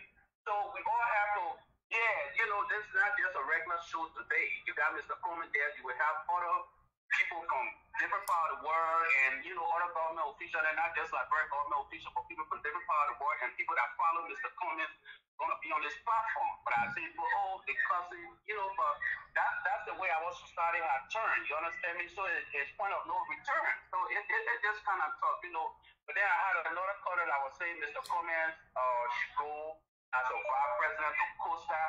the people that can run that stuff, but I'm saying, like, it's the reason why I didn't accept American citizenship, because I don't want it to bring me back to this country, like Chucky Tiller, for Costa business. Like, he and Costa be anywhere in Africa, you're there, he would have to take me off, but I'm going to take him off if I got the chance to take him off first. That is personal with me, because Costa have turned the generation into a time bomb, and it just. Can you not mention Costa? This show is not about Costa. It has nothing to do with Costa. Please don't mention him again. Yeah, but somebody mentioned him. That's why I told that person they were not ready. The show is not about Costa today. I mean, we can talk about Costa when it's about Costa, but today there's nothing about Costa on this particular platform today. So let's not even go there. Yeah. I just heard a person mention him. That's okay. That's the person's opinion. Thank you. But before I leave, I just want to say to Mr. Cummings, that country belongs to every Liberian that was born there. You understand me? So let everybody work together. Liberian people are very easy to fall on your side. You don't have to be a rocket scientist to figure it out. He haven't been there for that long time, and if people like Mr. Cummings, like people think I'm loyal to George, I know I'm just loyal to my country and anybody like is in the head office. You understand? When Ellen was there, I supported her the high rate. Thank you. I think Mr. Cummings would be a great help to his country. And and before I leave, man, look, all the young people there, that support George Lobo, man. George Lobo should run instead of Joseph Walker, man. Oh, George Lobo should run the ticket of Unity Party? Yeah, instead of Joseph Walker, man, because he got too much idea to bring to the table. That man is too old. He need to go and relax in Hamon and enjoy his grandchildren. All right, thank you. We'll take over the Unity Party and run. Thank you, Master. Thank you, Alanta King. Thank you. Let's go to the other caller. Caller 410. Are you there? Yes, sir. Good evening, Sekou. This is Joseph Council. I'm calling from Charlotte, North Carolina. Go ahead. Hello? Yeah, thank you for hosting Mr. Cummings today. And your question, they were great questions. Those are questions we want the candidate themselves to answer instead of the surrogates. Yeah. Having said that, let me go quickly to the issue that's here. I think most of the people who are reacting to Mr. Cummings' positions of the presidency, they did not pay attention to the question that you asked Mr. Cummings. You did not ask Mr. Cummings if he was to be tapped to be the running mate to someone else, whether you accept it or not. The question was placed to him in a way as to why he want to be president. And as a leader of a political party, you are not going to say, I want to be vice president. He is the standard bearer or the political leader of a political party. Why will you come and say, well, I want to be vice president? First of all, being the vice president is at the will and pleasure of someone else who will be the standard bearer. Mm-hmm. Whoever emerges as the standard bearer for the CPP, that person will probably decide. Hold on. Call on the WhatsApp line. Hold on. Mm-hmm. Okay? Will decide who they want to be the running mate.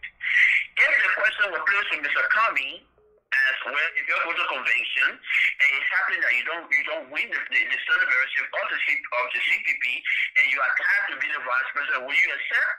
And he said no, then people can conclude that he doesn't want to be vice president, he wouldn't want to be president. But I think people are overreacting because they have a preconceived mindset against Mr. Cummings or to criticize him, but they don't know how to go about it. Mr. Cummings has said, when you pose a question to him, hold the line, caller, hold the line. President, you have the opportunity to impact the lives of almost the 6 million, almost 10 million people that Liberia have as a population. That's what he said. So he doesn't say that he cannot be vice president. So if they go to the convention today, and maybe let's say you will won the standard bearership of the CPP, he can ask Mr. Cummings to be a vice standard bearer. When he refuses, then people can conclude that he doesn't want to be vice president. He wants to go straight to the top. But for now, I think the reaction is in the wrong direction, and they are overreacting and they are wrongly accusing Mr. Cummings. Simple as that. All right. Thank you. Thank you so much. Thank you very much. I take the caller on the WhatsApp line. Caller on the WhatsApp line. What is your name? Where are you calling from? This is Jerome Orlando Ray. I'm from the state of Iowa. Jerome from Iowa. Go ahead. Thank you very much. No, I could have agreed more with my sister's Ida Hodgson. Clearly for this, why it should be like. Because if you listen to Kumi very attentively, you can see the ego in him that other than president, he's not willing to settle down for anything. And if you come to the table with that mindset, then there should be no need of you going to a coalition. Because if you go into a coalition, expect the possibility that if it's not you, it should be the other person. It should be able to be willing to accept whatever the outcome will be. But he said if anybody becomes the choice of the people, him and the ANC will support that person. Let me tell you, he's just saying that if you put, when you pose that question, you could see the facial expression on Mr. Kumi's face. You don't need science to say that Kumi and the ANC they don't want to settle down for any other thing. Now, another question you said was, why can't you go as a senatorial candidate? And he said, no. Even the president can change him. Is that what Mr. Kumi is telling you? And direct making impact in the people's lives? And you say that only president because his vice president was tired. He said because he want to impact everybody, not just the people of Monterey County or maybe in a different. He said all the other positions are good, but he wants to impact everybody, and he thinks you can only do that when you are president. No, I disagree with that. The light that they know is shining in the house. Is it only for the people of Monterey County? Those ticket issues they were speaking out against. It's the only for the people of Monterey County. The benefit is every Nigerian. And for those are getting not questionable. Let me guess. I don't want to call from where because the thing is just clear call. You can see. From where the ANC stands, they try to do everything they can. They see that Kumi surrounds himself with a lot of smart core ideas who will just argue away. And the great George Weah who has tsunami who now win election single-handedly. Nobody, for me, I am falling in love with Mr. Kumi. I have no personal issue against. Thank you. If you don't willing to come to the table to accept whatever the outcome will be, just stay on your own. All right. Stay on your own. Thank you, sir. Thank you, sir. Thank you. I hope Mr. Kumi and his supporters are listening. Thank you very much. Let's go to the phone line 804. Are you there? Yeah, hello, yeah. What is your name and where are you calling from? I'm calling from Mama Point, and my name Kumba. Go ahead. Okay, I'm going to say couple of things I would say is nonsense, but please take all it not and just keep on the sense. Okay? Go ahead. So the whole thing here, I don't know why the Liberian people getting bad with Mr. Kumi. Mr. Kumi is a determined man, he know what he wants. The man say he won't be president. Why the people forcing the man to be vice president? I can't say I want woman with big butt, and you say I'm a local Chinese woman. How Chinese woman will satisfy me one level with me? What's that deep for? You can't do that. The man determine the man say the people you want and he can walk. On top of that, you see America and Liberia. Anything where America can do that Liberia can copy and they can do it. The same kind of way. There you see the America of the United States went and elected or entertainer Donald Trump. Donald Trump used to do an entertainer. He used to run a Peter Passion show. They elected him, he became president right now. Like, yeah, we're talking there, I said that people were going to elect the entertainer, which is Joe Weah. Joe Weah is the entertainer right now. That's what I'm kind but just listen to what I'm talking to you right now and see. Now in America, the American people now select the man when he Joe Biden to go against Donald Trump. That people are going to duplicate the same thing. They will elect Joe Walker because Joe Biden coming wrong against Donald Trump. Now they will take Joe Walker to run against Joe Weah. Everything America can do, that Liberia can do it. Okay? So that is my own contribution to the show. All right, the thank show you. was very comfortability today. It was comfortability. Thank and you. My name is D. Curtis. You don't call me here, my man. I couldn't tell you everything. D. Curtis, I forgot. Please, D. Curtis, please call me after the show. I forgot to call you back. Thank you. I'm not even going no more. Okay. You can call me on Facebook. I will take it. I'll call you on the Facebook so you can call me. Hey, the number you just call, you can call that one. It will come to me even after the show. Okay, I will call that number so you can call me. Okay, thank you. That's D. Curtis. That's the Liberian comedian, D. Curtis. Yes, caller on the 215 number. Are you there? Yeah, how you doing? This is James. We'll talk about James. James, welcome. Hold on, Jim. Hold the line just a second. Caller, hold the line, please. James, go ahead. What is your take on the interview? Yeah, the interview was great. Sekou, one good thing I would say, right? It's a good thing that Facebook, the social media, everybody far away from each other. We can be in the same room. Because in the same room, I tell you, fighting open, long time people fighting, maybe putting all that guy. Like I reading the comments, I read the comments, people fighting on your comment, you get funny, Yeah, I can't read all the comments, trust me. I can't even read all the comments. If I read all the comments, I'll be distracted. I can just pass through it. I can't read it.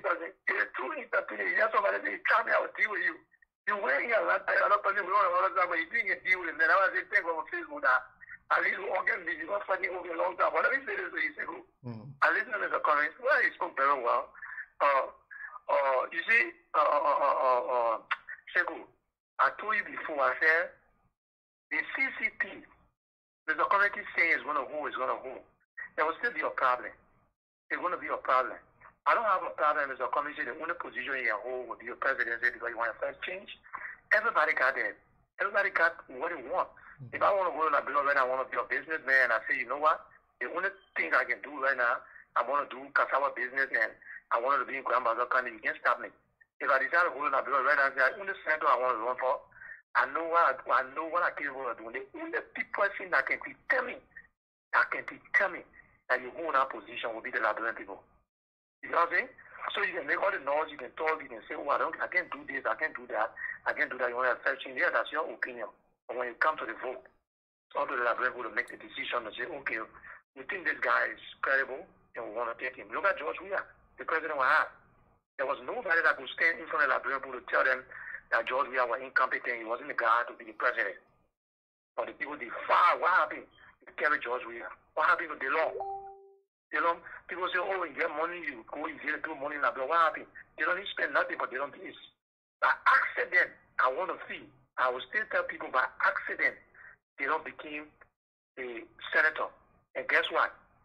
The accident they made is affecting change. The presidency for the Republic of Liberia, the person that's supposed to rule Liberia that will make the change, the Liberian people is like that person on the accident. What do I can see? So Mr. Cummings, the ANC, the other party that comes together, I don't think it's a good thing for them to collaborate. Because everybody got their own agenda, everybody got things they want to do. There's certain things they want to do. It's difficult. It's going to be difficult for anyone of them to be vice president. I feel. That's what I'm feeling. Because Cummings people feel that he must be president. Hold the line, caller. Hold the line.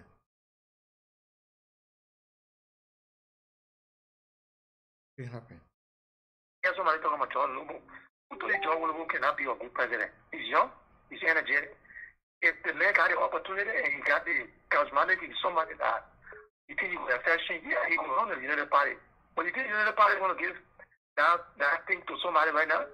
Because certain people don't have confidence in themselves. They can do a better job than even the individual in the person. But they don't know. They don't know. So it's going to be difficult to have all the political parties to suck up and say, okay, I will be second or third. You listen to comments, what comments say? Voters, what they think, voters, what? Voter survey. Yeah, voter survey. He want to do the voter survey because the comments feel that he can be the standard bearer. If you talk to Boaga, people will tell you Boaga been there for 40-something years. He been 40-something years. So it's very, very difficult. It's very difficult for them. It will be impossible because Thank you. You will have a problem. The other person have a problem. It's going to be hard. So I see that They should speak to the morals, the character, what you believe in. Speak by yourself and run your campaign. If there's possibility and because the people's eyes are open now, if they think that this is what we want, they will vote for you. You don't have to be scared. You don't have to join anybody. It's not necessary. Let's leave it at Joe. Let's leave it at. Thank you very much. Yeah, thank you very much. All right. Yeah, so let's go to the next caller.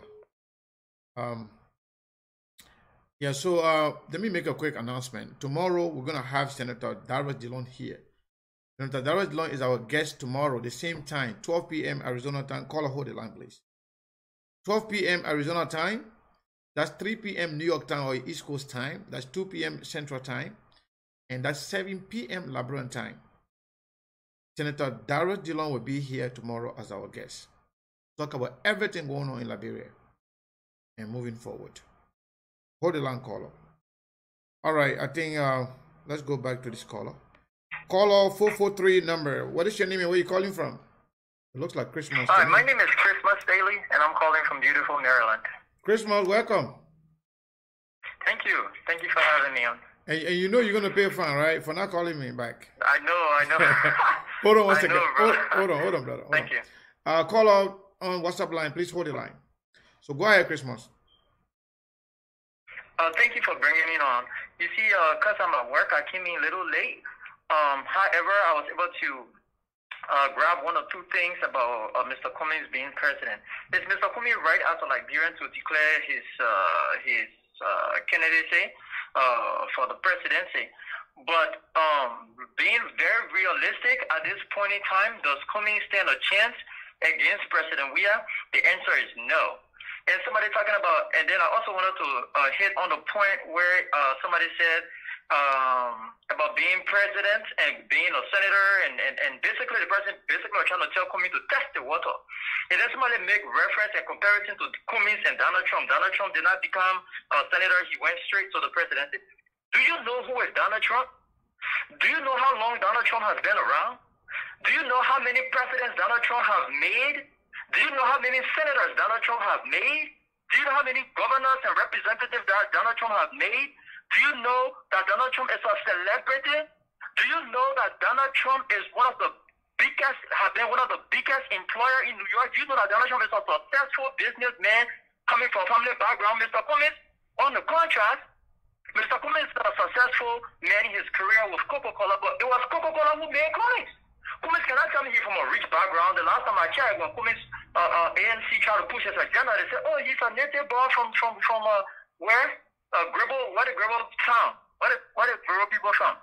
Riverside, Maryland, or Riverside? Which one? Maryland. They said, "Oh, Cummings is a native born from Maryland." So Donald Trump is a millionaire from family. He basically his family made him, or should I say, he made himself. Unlike Cummings, it was Coca-Cola who made Cummings. So you cannot compare Donald Trump and Cummings. Donald Trump been around in America a long time. He's a celebrity. He has gone to Congress. Congress have called him on many occasions to ask him for his view on the economy, on different parts of the economy. So Donald Trump been around a long time. You cannot compare Donald Trump and Cummings. Cummings only been around long, and Cummings, you cannot compare Donald Trump's popularity in America before Donald Trump even thought about running for getting into politics. The popularity that Donald Trump had in the entertainment industry, Donald Trump is a celebrity, he's an entertainer.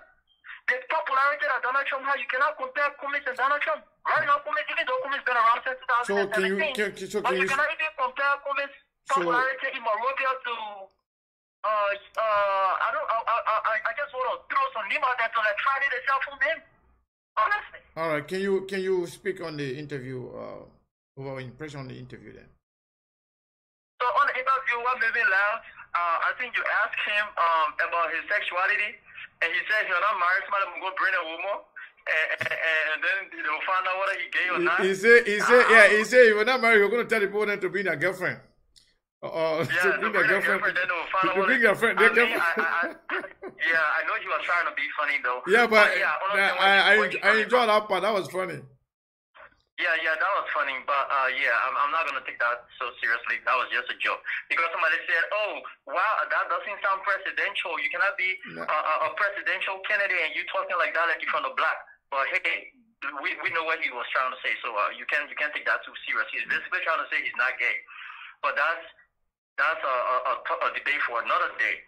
So in my conclusion, I think that ANC people, let me send a shout out to ANC Liberia. ANC Liberia is doing well. They are very good, especially the youth league of the ANC Liberia. They're doing really great. But the ANC USA, I promise you, they are the one who caused things up for commies. And these are little known people that nobody knows. And when you say ANC USA, that's different from ANC Global, right? You're talking about ANC USA. I don't know what a global. When I say ANC, it's hard because when I try to separate them, I look for this guy called Emery. He's a very nice person. He's friends with anybody. He's friends with people from both sides of the aisle. So he's a very nice person. But for the sake of the argument, it's safe to say ANC people in America. I'm sorry if Emery watching, I have to put him in the group. But ANC in America, they are the problem of Alexander, but they are not helping him. They are not helping him. Somehow they think that they can go to work and pump money out there, and somehow magically the money will work to the poor and both. It doesn't work like that. The people who in ANC USA, most of them do not know nothing about political strategy. They think it's all about who caused the loudest stick today. No, they do not have they don't know nothing about propaganda, political strategy. They do not even know how to even market Cummins. My brother, thank you. Right now, Cummins is not a name brand. To even label Cummins as a name brand, Cummins is not a name brand right now. But people say that. Listen, Christmas, hold on. Christmas, hold on 1 second. How can we say 2017 Cummins was new, and up to now 2020 you think Cummins is still new? Cummins is not a brand name in Liberia? Can you safely say that? Cummins is not a part of Cummins. No, Cummins is still new. Okay, let me make a comparison. Yeah. I don't want to. Okay, we are the common people in Liberia. If you cause Alexander Cummins name somewhere, you come and name somewhere, everybody will recognize Alexander Cummins. True. Okay. People depends the place now. In Liberia, that's what I say in Liberia. Anyway, in Liberia, more people know Cummins than they know me. More people know Cummins than they know me. Yeah. Okay. And there are a lot of other politicians in Liberia. The Cummins name now is also one of the household names if it comes to Liberian politics. 2017, I agree, was new, but now, no, he's not. It's not new. If somebody want to vote for him based on recognition, then... I'm talking about favorability. My brother, Brother Teku, when I talk about household name, I'm talking about the favorability of the people. It is one thing for people to know your name, Father, the cell phone man. It is one thing for them to favor you as far as the presidency. So maybe, okay, but then you can speak. Then you can speak from that direction. I will understand. Yeah. So as far as his favorability, I would say it's very low. I'm sorry. Our journalists in my blood, they're so lazy. They don't do this kind of assessment, and they do not invest time into So let me ask you now. You know, in Liberia. Okay, let me ask you from your own analysis. In terms of favorability, the four political leaders in the CPP, if you count Mr. Barker, because Mr. Barker came second to George Weah. If you eliminate, I mean, if you want to take a list of people in terms of who is electable, who is favorable in the CPP, how would the list go? Who first? Who second? Who third? In your opinion. Okay. In my opinion, this is what I will honestly give you, right? Because you didn't say bring outside name, or you said those four people. No, just the four people. I'm talking about Bronskin. And I'm sorry. I'm talking about Yumley, Alexander Cummins, and Boakai, and what's his name? And Ben-Ure. And Mr. Cummins. Yeah, okay, yeah, I know the four people you're talking about. Yeah. So I tell you what, right now, I'm sorry to be the bearer of bad news. Right now, in the opposition camp, let's talk about popularity and favorability, and that one are two different things. But from my own opinion, I've been in Liberia, and from my own opinion, I can tell you Boakai is more favorable to the people and more popular than Cummins. But I tell you what, I'm sorry to be the bearer of bad news. If you put Boakai and Josh Weah here right now, Josh Weah will flog him all over again. George Weah will flog him all over again. The opposition black don't know what they're doing. Leave George Weah now. We're talking about opposition. Go ahead and give me a list. As far as likability and who have more votes. No. Tell me your own analysis based on facts. Okay, who you think? Let's say, for example, you said who next to who and who next to who. I want you to go by that. Based on my own observation, I would say Boykai is more favorable than Cummings, and then Cummings is more favorable than Ure and Nyombli. And then Ure is even more favorable than Nyombli because Nyombli is not very popular in Monrovia. Nyombli is very popular though in Bassa. Bassa and Riverset. Okay. Oh, Nyombli is popular in Bassa and Riverset. Yes. So the popularity, you have more weight in Monserrado than Nyombli. So assuming that Ure and Nyombli run for position today in Monserrado County, you say Ure will win against Nyombli? If now that's where now the politics and the propaganda will come in. No, I'm asking you now, in your opinion. I think so. Yeah, okay. I think Ure will win Nyombli. All right. Thank you very much. Yeah. Thank you very much, my brother. Thank you for your contribution. Yeah, thank you. Oh, I'm sorry I cut him off. I thought he finished.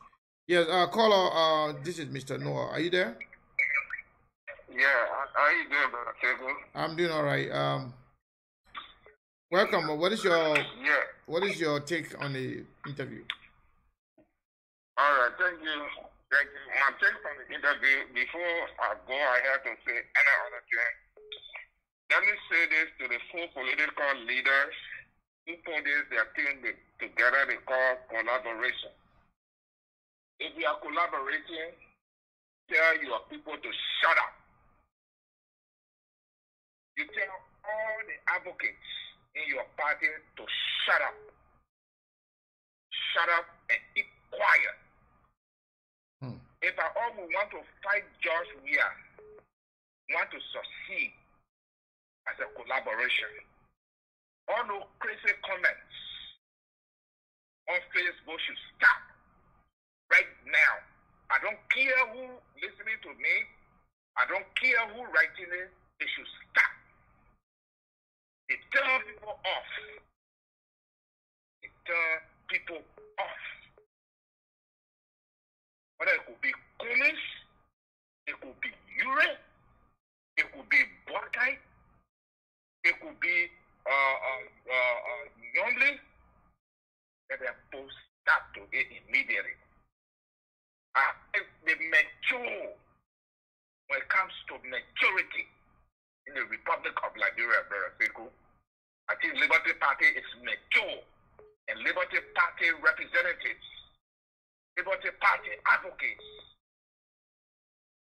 in my belief, they are mature even more than the ALP, even more ANC, even more Unity Party. They are all, excuse me for my expression, they are the same people who bring this problem, and they are all stupid. They are leaders, some of all hearts.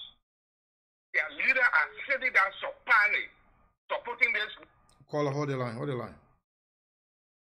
right. Not right at all. It's not right. Let them post stop to it.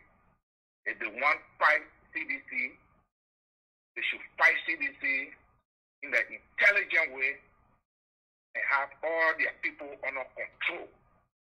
You know, it's able to know plenty book is not good. Plenty book make you stupid. Because people talk. People came out today, you asked Mr. Cummings questions. Do you know me? He said no. I don't know you. Today is my first time seeing your face. Those of you who are advocating, you're advocating for reasons in Liberia. You're advocating for reasons for better Liberia. Not for selfish and greed. No, that's not what you people are advocating for. That's not what we that following we the old people that following talking about. No, it's not so. But the stupidity in those elaboration is too much, and the only mature that there is Liberty Party. All right, Omer. Let me come back, brother. I want you to conclude. Yeah, let me come back. Yeah. No, today, oh God, the time business. Yeah, time. Let me go to Mr. Cummings. I wanted to ask Mr. Cummings. No, but you concluding now, right? Yeah, I'm concluding. I wanted to ask Mr. Cummings, if he become president, will he look at Samuel Tuer from Maryland? Will he look at Yasindi from Neighbor County? Will he look at Josh Weir from Grand Crew? Because this is the question that I want to ask Mr. Cummings to be on record, to look at Josh Weir, Samuel Tuer, and other corrupt officials, to prosecute them and jail them for lifetime if they are found guilty. That's the question that I wanted to ask Mr. Cummings today. Once he say he went in the race to be president, to bring his idea, that's his point of view. But we, the Liberian people, know who is who. Thank you very much, Brother Segu. Thank you. Thank you for your contribution. Caller 443 number, are you there? Yeah, I'm here. You need to tune down the monitor. What is your name and where are you calling from? My name is Darlington Batie. I'm calling from Maryland. Go ahead, Darlington. What is your take on the interview? Yeah, my point has to do with when we listen to the radio while in America, those guys are down there, like those politicians, they got a lot of smart guys in Liberia. When they speak, you feel that Liberia going to be built in seconds. You think everything going to be done in seconds. For us, when I say seconds, in terms of leading the country, why can't they put themselves together and form a political party and lead? Because everybody is going against George. He's not leading right, and they are seeing it, and we've seen it. And even all the old politicians have been like frustration for us. So why can't they put their hands together and form a political party? The young people that are talking all these good things and lead. Instead of them looking at Cummings, looking at Joseph Walker, looking at you. That's my point. And the reason I'm saying this is that we were basing in the USA when it comes to leadership. We haven't been good to our people down there. And I'll repeat it again. We were based in the USA when it comes to leadership. We haven't been good to our people down there. So it would be better. Those smart guys are down there. Look, I listen to Martin Collins, I listen to Dara Dalo, I listen to all these guys that are down there. Even some of them in the CDC. Before the CDC government could come to power, they said a lot of good things. They all can put their hands together and form a political party and lead. And let's see and let's try them. But most of us that base that you see we're pushing Cummings, we're pushing this one, all just because of what? Position, tomorrow for the be able to buy a house this year, and all these things. We haven't been fair to our people. So we have to be looking at people down there and see how best we can nurture some of them to lead. And if they mess it up, they're going to mess it up from their own point because what? They are complete local there. Thank you. But the fact that we're in politics from the 80s up to present, we will be, so we haven't been doing good to our people. And most of us are feeding the money for that. We are from right here. So my point here, let us try somebody from down there and see if they can lead. Thank you, because sir. they see a lot of good things and they practice it. That's my point. All right. Thank you very much. So, folks, quick announcement. Tomorrow, Senator Darrell Dillon will be here. He's going to be our guest tomorrow. If you have questions, you can bring your questions, write it down while the show is on. You can send it to me. But tomorrow is going to be very, very good conversation. We're going to talk about everything. Senator Dillon's performance in the Senate. We're going to talk about the coronavirus bill, the resolution. We're going to talk about the allegation against him. There are a lot of things we're going to be talking about tomorrow. So Senator Dillon will be here. Answer all of the questions you have. It's going to be here at the same time tomorrow, 12 p.m. Arizona time, 7 p.m. Liberian time, and 3 p.m. New York time. We already passed our 2 hours mark. We are 2 hours, 13 minutes in the show. And that will do it for today. We are not going to go any further. I want to say thank you to all of you for following. So tomorrow, like yesterday, let me just announce to you. Yesterday, some of our friends who saw the platform and they felt that we have done a lot of improvement on the platform, they decided to chip in 1 or 2 cents, and they recommended that I should put on the WhatsApp number. So tomorrow we're going to be doing that. We're going to put the WhatsApp number. If anybody who choose to contribute to the improvement of the platform, we still have a lot of equipment that we have to buy. But if you want to contribute to the platform, we're going to make that number available tomorrow. When the line is on, it's going to be a Cash App number. Anybody wants to contribute, we will appreciate it. So that somebody texted me today, oh Sekou, why you didn't put it on? Well, Kurizano Kumi is there. I don't want this thing to be all about money. But since this is a recommendation from our followers and our friends who wants to contribute, tomorrow show we're gonna make that number available. If you wants to, anybody wants to do something, you will be you are more than willing to do so. That will do it for today, and I want to say thank you to all of you. So you all have a wonderful day. As always, and I always play my African music to close the show. This is Afro Keita.